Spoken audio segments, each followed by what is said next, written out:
to see, what it takes to not only compete for a championship, but also to win a championship.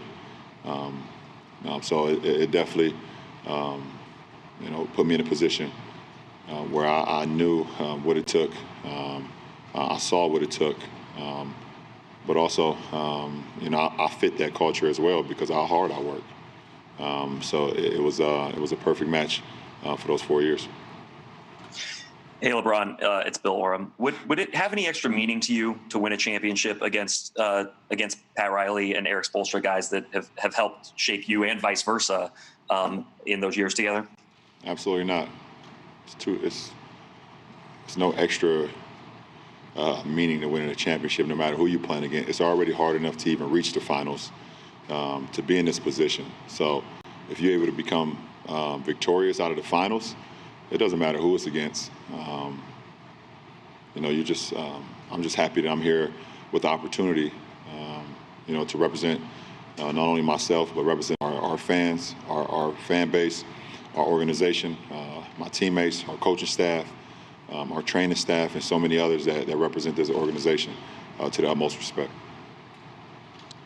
Allison? And Dave McMenamin?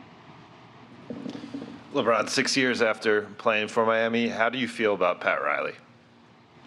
That's such a broad question, Dave. I don't understand. Leaves it open for interpretation. Like, when you hear the name Pat Riley, what do you think about? How do you describe your relationship? When I hear with the him word today? Pat Riley, you think about probably one of the greatest minds that this game has ever had. He's won at every level. Seen a stat the other day that he's been part of a championship in 4 decades. This league is not the same without Rouse. So, he's a great guy, a great motivator, but someone that just knows what it takes to win. And he's shown that over the course of 40 years. Kyle Goon?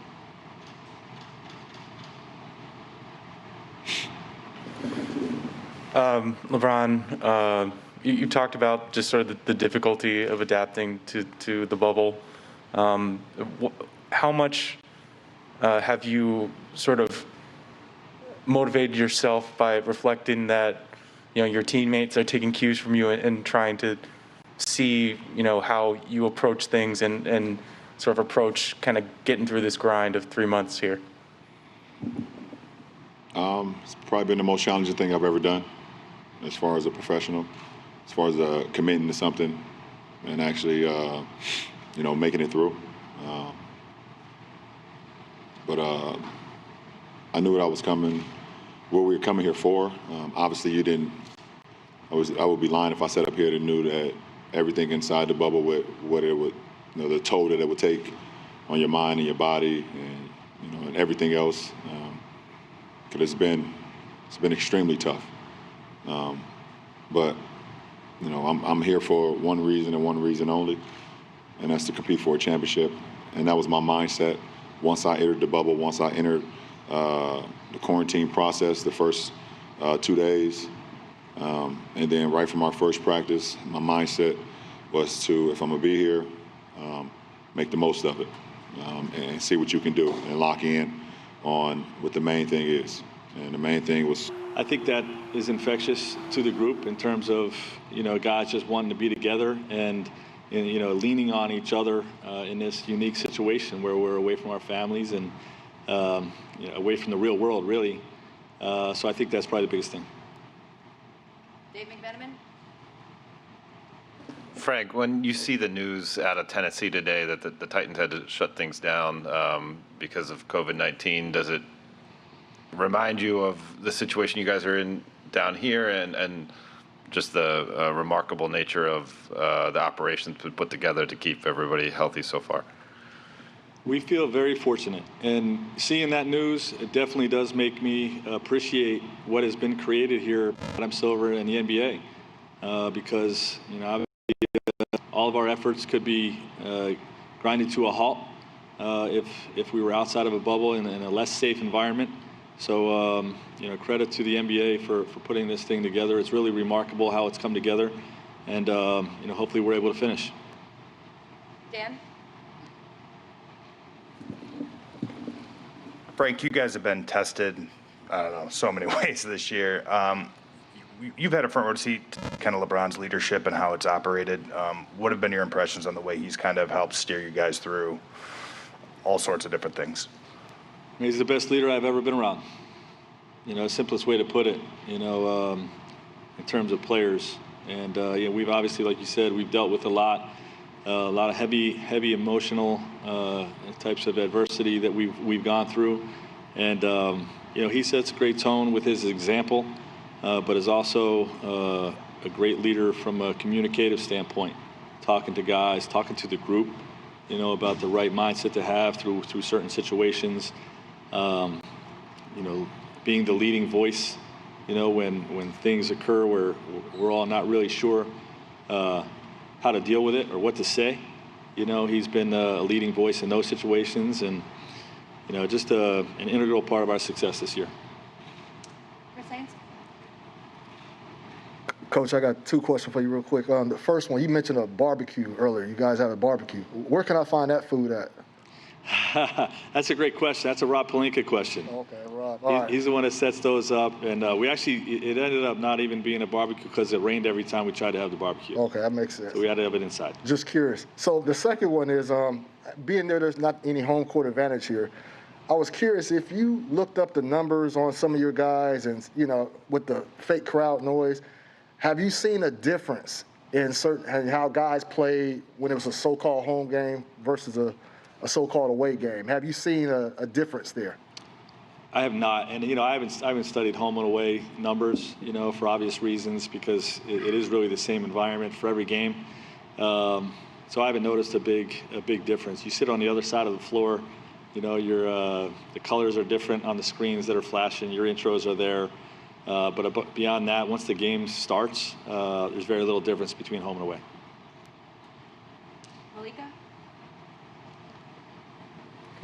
Frank, we just heard Jimmy come up and say that he doesn't like to be thought of as the underdogs, but statistically speaking, they very much are. You were also in that situation with the Blazers. Do you see a difference, even though it's the championships and you both made it here, in playing against a team that kind of has nothing to lose because they weren't supposed to be here? I don't know. I really don't view them that way. To be honest, they're 12-3 in these playoffs, just like us. And they've beaten three teams, Milwaukee on pace for a 60-win season, and Boston and Indiana plus 50-win seasons. So they've beaten three great teams in these playoffs. So, I really don't view them that way. I think they're, a great basketball team that we're going to have to play great to beat. All right, we'll send it back to you, Will. All right, yeah, Frank, I will take two more. Melissa Rowland. Hey, Frank, obviously there's, normally a much bigger wall up between players and coaches. I'm curious if being in this environment, you've gotten to know the players in a much different way than you typically normally would have. Of course. We've spent a lot of time together, far more, dinners and, just being around each other, seeing each other around the campus than we would normally be in if we were at home. When practice is over, everybody goes home to their families, to their own lives. We've all been still together. So it's been a sort of a hidden benefit, a silver lining to my relationship with our group and our group's relationship with each other. And hopefully it bodes well for us in these finals. All right, yeah, last one for me. Jose, please.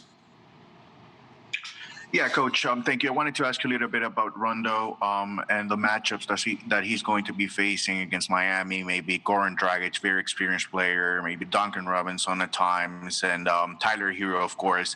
What do you expect from Rondo in this series? Thanks. He's going to be Rondo.